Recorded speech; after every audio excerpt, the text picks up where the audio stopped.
Hi, I'm Alan Arkin, and I'm the author and narrator of Out of My Mind.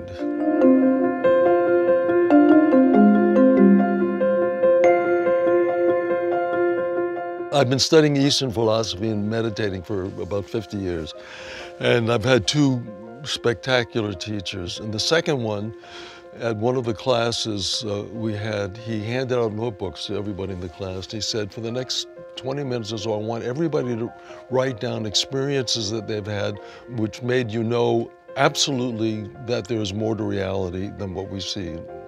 And everybody got very excited. We spent the next 20 minutes writing these stories down. At the end of it, he says, now take the papers out, rip them out of the notebooks and put them in your wallets. And the next time you have a bad day is to pull them out and read them. It was so exciting to me, that exercise, that it became the genesis of the book.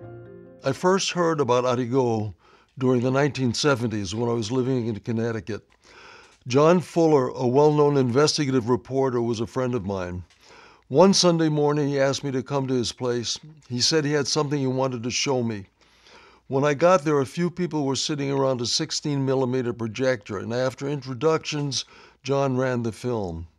It was a grainy 16mm documentary shot in Brazil by a team of American doctors. The film was about 10 minutes long, and it showed a series of operations performed by a gentle-looking, mustached, and slightly chubby Brazilian guy in a white, short-sleeved shirt using a Boy Scout knife for his entire arsenal of medical tools. His patients were all sitting up in chairs, were wide awake, and looked calm and alert. We watched a tumor being taken out from behind someone's eye, another one taken out from on top of the head, another one from someone's back.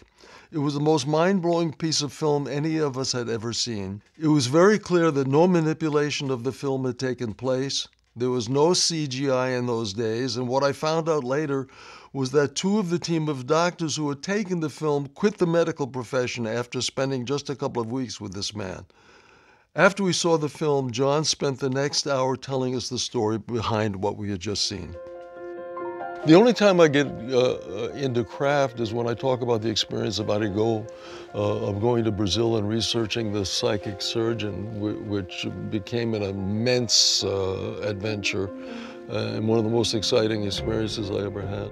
We live in very difficult times. The sense that there is more to reality than what we can see and hear and touch gives me constant affirmation that no matter how difficult things are around, that there is more that I'm not conscious of. And that gives me constant hope that there is something past this difficult time.